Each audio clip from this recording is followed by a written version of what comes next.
Владимир Уйбов встретился с участниками и педагогами-наставниками национальных чемпионатов Обилимпикс и молодые профессионалы. Наши команды успешно выступили на соревнованиях и теперь готовы брать новые вершины. Глава Коми вручил участникам награды, дипломы, благодарственные письма и денежные сертификаты, а также подчеркнул, что такие результаты не только повод для гордости, но и пример для подражания. Отдельно Владимир Уйбов отметил и роль наставничества. Потенциал вас, ваше желание, но все равно снова возвращаюсь к наставникам. Потому что без наставника, без тренера любой алмаз останется алмазом. Его надо огранить.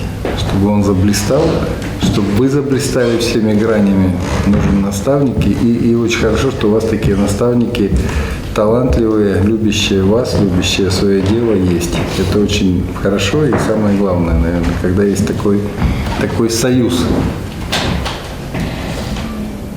будущего победителя и человека, кто его к этой победе, вас к этой победе ведет.